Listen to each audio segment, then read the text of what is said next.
Please allow me to bring up a trend I've noticed recently, most notably in the realm of customer service. It seems that treating women, and by that, I mean women of all ages, is somehow socially unacceptable nowadays. I admit that I'm not the most attractive man in the world, but I've always been polite simply because it seemed like the right thing to do. This trend may have begun within the past few years, but I'm not sure if I'm on for paying attention to it. When I hear the women of World War II, who are now mostly grandparents or great-grandparents, or when I see old movies with them compared to movies now, I find it hard to believe the changes. I have been in relationships with a few beautiful women, but after experiencing female nature, and before realizing McDowell, I began to wonder if it wasn't just me, but perhaps society somehow raising an entire generation of female entitlement. I suppose the same could be said about men, but I can't picture women in the past acting the way they do now. Getting back to the original point, I've noticed a trend that the happier I am, the more irritated the women in the place of business I frequent appear to be. Cheers, Mr. Anonymity, your topic suggestion and donation are greatly appreciated. Do you honestly believe that your parents didn't have to work very hard to raise you to basically have manners and not be a pampered little? Because you were born that way. I think it's more likely that you've been socialized to be a polite and kind guy. Your mother man, you're a manlet, and to her, you probably appear like a miniature version of the guy that she really wants if you agree to hang out with a random lady, and you aren't up to her dating standards, even if you're just being friendly. The large and overweight women you encounter will be unpleasant and irritable, since they were expecting him to deliver them steak, and are now left to spit the bones at you. Irresistible women, on the other hand. I was just advised that overweight women are the new unattractive women.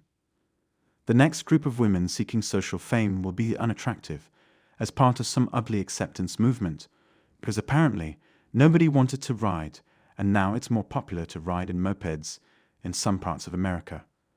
I always dismissed the notion that women sporting perms and buck teeth would be searching for love in all the wrong places. I didn't think even gay John Travolta would want to sing to them. When enough women have treated you like tampon toilet trash, because they can and because they were raised to do so, with no repercussions, even if you were raised to be a polite dude, you may start to feel like tampon toilet trash yourself. This is not our society's fault. Rather, it is the fault of the ugly acceptance movement, which has created a new breed of muff monsters that are devouring men in all the wrong places. As you say, women are unhappy because they don't want the responsibility of having to go to work. Taking care of the children was once more than enough to keep them occupied. And so on. When I asked my high school students what they planned to do after graduation, most of them said they had no idea. And one even said she didn't want to get married. I worry that the rest of the country is adopting New Yorkers' reputation for rudeness, since most of us are so busy working to make ends meet in this age of the gig economy and millennial entitlement. I've noticed the opposite to be true about women and happiness. The less content they are, the more they pretend to be so. It's funny to watch them trying to prove to the world that they're worth more than a roll of quarters, when the truth is that they'd be happier if they just stuffed that roll of quarters deep inside of them. Old books from the late 19th and early 20th century of mine are full of rules about how to wash the floors, set the table, shake hands, and hold the door. Women are naturally politically correct creatures. If you don't distract them with rules about how to set the table properly or fashion, they'll be cunning or retentive about male-female behavior. I have two 90-year-old third cousins in San Francisco who are great to talk to and more modern, and in the know than my parents, because they use the internet and have actually kept up with the world. But you can tell they were socialized in a world with manners in the 1950s and 1960s.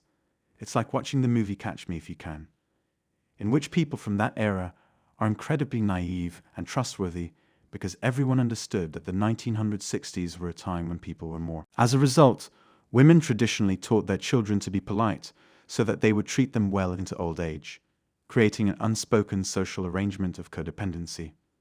However, with the advent of welfare, social security, and pensions, adults, especially the United States, are less reliant on their children for financial support in old age.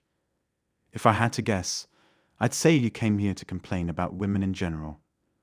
But the real reason you came is much more significant. Many men, including myself, long for the days when they could approach a woman and have her respond politely when they weren't interested. In doing so, she would diffuse the situation while still maintaining her sweet and innocent image.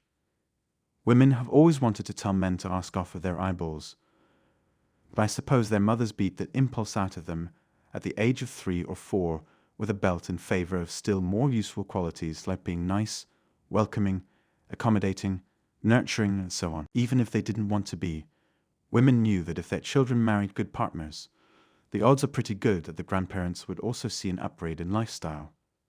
Women that seem normal are raised in a much better way than the oversized hound beasts with the face of a pit bull. This is something I've noticed. Ugly and sad women, on the other hand, have a chip on their shoulder, or at least they had until they decided to eat it.